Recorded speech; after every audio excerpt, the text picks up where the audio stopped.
Hi, my name is Josh Dorrell. I'm CEO of the Wyoming Business Council. And today on What's the Point, we have a really exciting episode because I am speaking with two of the former CEOs of the Wyoming Business Council. I have Bob Jensen and Tucker Fagen. And I'm really excited about this. We're sitting here at the 25th anniversary celebration of the Wyoming Business Council. And the rest of the party is out there having fun, and we're in here doing work. And that's probably the opposite of what usually happened at the Business Council. Well, the good part is you're getting paid. We're not. That's right. Well, we're going to have some fun. I thought we'd talk a little history. And sure. So, Tucker, I know that you weren't technically the first CEO of the Wyoming Business Council, but there was this crazy guy from New York. Boy. No, that's you. Yeah. But the guy I replaced, he didn't understand how people in Wyoming thought and how they operated. And he was kind of a bull in a china shop, and he was just doing things that just didn't fit in the state. So at the time, I was director of State Parks and Cultural Resources, and I was asked to come over. And of course, my first response was, I don't even know what economic development is. I've never thought of it. I spent 30 years in the Air Force and pretty much on the targeting side, war planning, that kind of stuff. So I never really got involved in anything like that. So when they asked me to do it, I was really reluctant. And at that time, the Business Council was very young, and there was a lot of animosity towards it. Why are you guys getting paid that amount? Why are you doing this stuff? Are you helping anybody in my community? I don't see what you're doing, that kind of thing. I'll tell you, the first staff meeting I had was that I talked to full staff and said, here's my goal. A, get off the front page. And at the predecessor, he thought that was the real deal. I said, here's what I really would like to see happen is a year from now, Hank Coe, senator up in Cody, gets stopped in the hardware store up there, and somebody says, those guys are actually helping. That's our goal. If we do the work, we're out there, the people who are out in the state, the people here, if we're really helping this state do things, we'll be known. Yeah. You don't have to toot your own horn. That's the wrong way in Wyoming. Right. Just do the work, people will recognize that. So it took us a while to get across, that we're not that old Business Council. We're the ones who are really going to try and help out and do things for the people in this state. And I'd say the first year was really hard because we were getting blasted in the legislature, et cetera. Yep. But after then, I think, some of the things we were doing, people started to recognize that there is a value there, a value added. And even, I know there was one group from out in Riverton who really tried to kill us, and they sent somebody to look at us, and she went back and said, you know what, they're actually doing what they're told to do. Because I told her, I think Bob did this too, about once a week, I would read the statute and say, hey, every sentence in there, are we doing that? And if we're not, why not? And maybe some of the things, it was like, we don't have the right manpower, we don't have the right expertise for it to do now, or the money, so we'll defer on that sentence. But this one, here's how we're doing it. So to me, that was really our guidebook, was the statute, the way it was laid out, and that to me, somewhat made it easy, because it was like, this is what they're telling us to do. If we do that, then hopefully it works, and I think it did. Yeah. So, I do miss. I missed just seeing the people here in the 25th. We had good feelings. We worked together. We had good times, and I really believe it's an integral entity in this state to help this state grow. Help get jobs for our kids who go to grade school, high school, UW, the community colleges. That's it. That's our job. Yeah. All the rest pales. And I know, Josh, you're doing it. And I know Bob did that too after I left. So I have nothing but good feelings for it, really. So let's talk about that a little bit. So you brought Bob on. Reluctantly, I hear. And you brought Bob on, and then Bob was able to kind of carry things forward. So Bob, from your perspective, how was that? Well, let me set it up. Okay, I was the deputy to the first CEO, and So when he was gone, I took it over and I ran without anybody. And I believed that I could do it. But the board was just beating my butt saying, what are you doing? Stop doing it this way. You need somebody else. And Gus Fleishley, who Bob was president of Fleishley Oil for Gus. You know, Gus, awesome guy, just really, really good person. He was a senator here, you know, had a good business. He just takes care of people. Somebody you just like being around. The only part I didn't like about him was, okay, over in the Air Force Base, we were driving around about close to 900,000 miles a month. That's how many miles we had young people driving in snow, rain, good, bad weather, all hours of the night. A lot of kids from cities that had never seen washboard, and they're driving out there. So we were all over them about driving the speed limit. So here I'm taking Gus to a board meeting. He was on the Business Council board.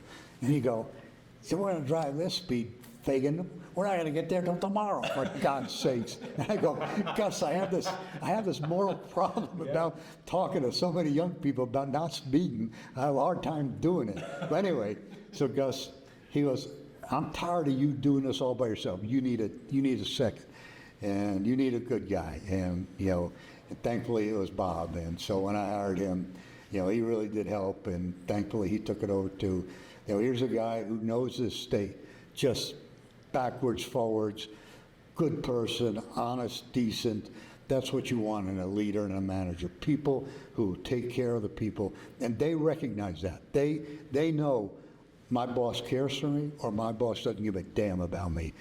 They know that. And so if you just be honest, decent, and be a decent leader, that's what just drives people to come to work every day to do a good job. It's so simple. So few people in our United States don't understand that. There's a leadership void for sure. And it is very simple, but it's really hard to do. And you have to be focused on the people that you work with, and you have to be focused on the people that you work for. Yeah. And a lot of times you're the same thing. If they're congruent, that's you got it. You know, think of all the poor people who go to work and hate their job, and we had good people, good board members. I've never been in that. I've never Think been able about to it. have Yeah. that situation. I always loved what I did. Yeah. But it was fun coming on board, and Tucker and I really got along well together. I really enjoyed working with Tucker. He was a terrific mentor and a great example of how to run stuff and how to get things done. And then I never forget when he said he was going to retire, it was like, oh, no, this is not real. You can't do this. People were crying in the office. It was not good. And so, you know, we all got kind of over that. And we had, I don't know, I think it was 5 or 6 going away parties for it. It was starting to get embarrassing. But I thought we weren't going to rip on each other. Well, we can make it a roast. Wasn't that the Really deal? easy. yeah, nobody deserves it more. Right? So anyway, it was great. And so I went through the process. He was the worst one. Governor Friedenthal. He calls me up, get your ass up here. What the hell you think you're doing? I go, hey, listen, I didn't think about this morning, all right? Yeah. This has taken me a while to get here. So I've done, 8.5 years in the Business Council, and it's just time. It's just time for me to go. And my kids are starting a business too here, which they're very successful. And I said, I'm going to help Downey. But all I do is advise them. but I mean, he was rolling that day when I got in the office. Yeah, and so I went through the process. There was a search, and I was able to get hired. And Which is right. I mean, yeah, that's what we want. We want Wyoming people who know Wyoming. Well, you do, but you have to go through the process and make sure that there aren't somebody better. Oh yeah, right. Out there to do it. I'm really, I told him, I said early on, I said, look, I'm a team player. If you find somebody that can do this better, I'm with them. Yeah. I'm not going to quit. I want to help them. In fact, I'm probably better at being second than I am being the boss. So anyway, it worked out well. And, some of the stuff that we had started with Tucker there, the data center stuff, digital businesses and that kind of thing, we were able to carry that through, and it's turned out really well. But it all started because of the ability for Tucker to say, yeah, I see what you're wanting to do. Let's see if we can figure out how to get that done. Right. And it's not, this is the main point. It's not us. It's not about us. No. It's about who you work with, and it's about the business community. Right. Who in the business community can take this forward and be able to execute on the ideas that are out there. And sometimes you have to help them with those ideas, but a lot of times they come and bring them to you. Amen. And it is, we don't do it. The business community does it. Absolutely. And that's what it's all about. Yep. It's just about helping them and helping the communities that they want to go into. That's a really good, I think that's a good topic to talk a little bit about. And Bob, if you want to kind of take it from your perspective, what were some of those big challenges that you felt like Wyoming and the Wyoming's business community were facing during? Let me give you one. When we started, we were crossways with the banking community because, again, my predecessor looked at, well, we should be the bank for the state and for economic development. Well, let me tell you, the bankers were like, what is going on here? So really, it was like 2 weeks after I took over. Thankfully, there was a banking meeting up in Casper, and I went up there and said, hey, we know you are the guys who drive economic development in this state. We are not going to take that over. We need you. You know, and even I know Bob helped out with this with, what was the loan program? Challenge loan. Yep. Where we wanted the bank in for 50, we were in for 35, and then the lender was, the receiver was in for 15. That to me was so good because we opened up more projects for the bankers, and they got it. That's right. They got, and they go, hey, we are not in competition. We're there with you. Cooperation. So things like that, you just have to, Bob said, think it out and say, who can really help here, and go and do that. So If you try to run it yourself, it's always going to fail. If it's a state government operation, not going to work. No. It's got to be from the private sector. That's right. Got to run it. Yeah.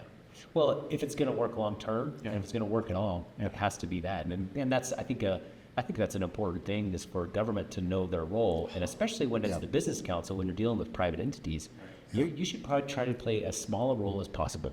But you have an important role. Play it when you need to. Right. But play a small role as possible. So how about you, Tucker? What were some of the big things? So banking is where I grew up.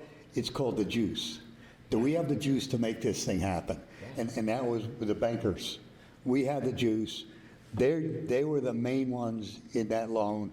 We were secondary. That to me is how you do things. And so you recognize those partners and you work with them. So really, that to me is a real success.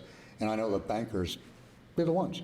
Like, I think one failed the loan we made. I think it was in Dayton. And the local banker caught him because he knew. And that to me was it. Yeah. You know, he was there. He saw it. He got the smell. And eventually the FBI got the guy, and the guy went to jail because he was messing with our money and messing with the bankers' money too. So. Yeah. Well, and you can't know that from the state's perspective. You have to have the local. That's why the eyes and ears were there in the town. And how many different bankers just, they love their towns. They'll do anything to make it work. They'll lend the money to people they know and, get the return. That's it. That's how you make stuff happen. Yeah. And sportsmanships. Yeah. Yeah. Amen.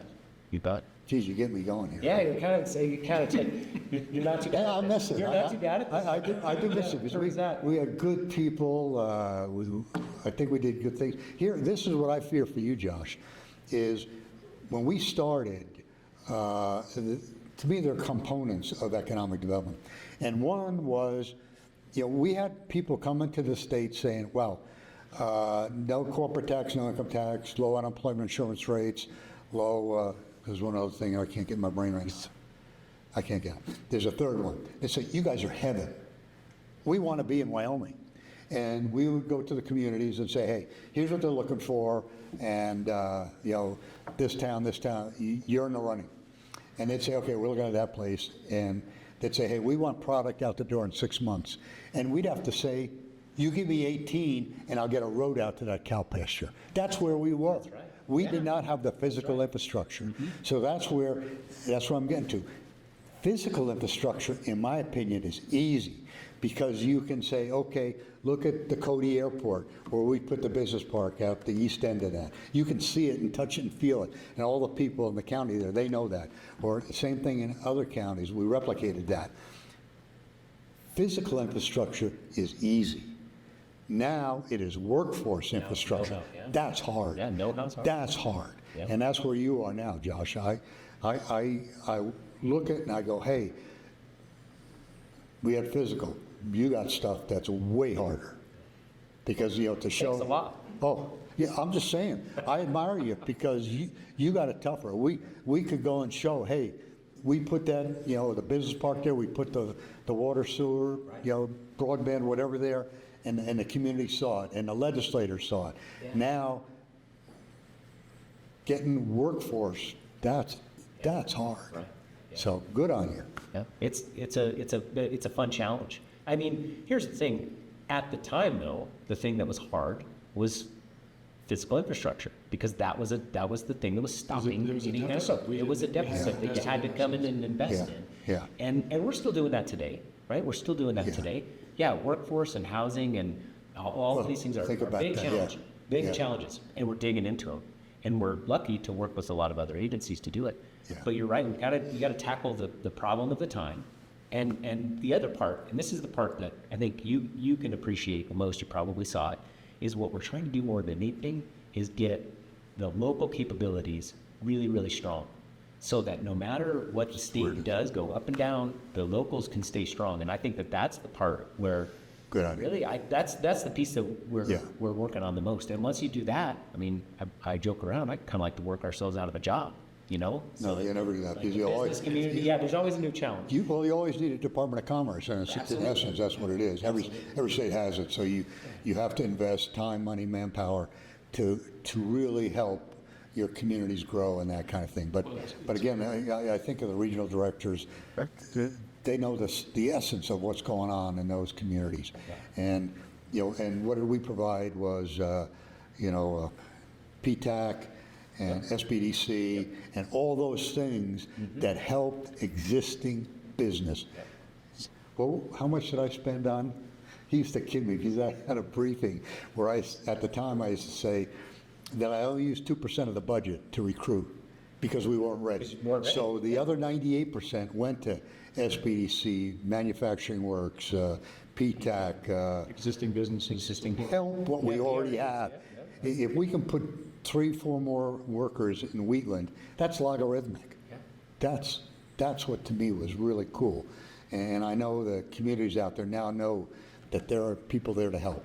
Those regional people out there, and that, Well, it's about finding the fit. Yeah, For yeah. What businesses see, what do they see in Wyoming? What do they want to accomplish here? Why do they want to be here? And where is the best place for them to go into? Yeah. And it's just like hiring somebody. You have to find the skill set fit, that has to be there, but they have to fit. Right. And if it's not a fit, it's not going to work. And so you have to help the community understand that and be able to find those folks that will go there and then thrive, like Weatherby up in shoot. yeah. Yeah, you got to find it, and I think finding that fit, that's really important, because it's a two-way street, and that's the thing. I think a lot of times people think, well, all the communities are the same, everybody's on the same playing field. No. Why is the business picking this or that? Well, you're right. There's got to be a fit, and if there's not a fit, we don't want to try to jam two pieces together that don't work. Right? Well, sometimes you have to. One time, the thing that I remember. I didn't teach him everything. He did stuff on his own. Seriously, you have to give up some new ideas. You have to work with your partners. Yeah. And so this is the story about Incar. Okay. Incar, Wyoming. And Randy Burns and Rand Cheyenne Leeds, I had a friend that gave him a call and said, hey, Incars are going to expand, but Excel can't feed them. They don't have electricity. So Randy calls and says, hey, I just heard, we've been working on trying to figure out how to expand digital industries because we had all this fiber going through the state. We weren't doing anything with it. Low cost electricity too. We've been struggling, trying to figure out how are we going to do this? Where are we going to do it? And so first thing we did was Tucker and Bill Gurdon at the university put a data center in the new incubator over there in the basement of the new incubator. So we had a little data center over there. And then we got this lead about Incar wanting to expand. This is the 11th hour.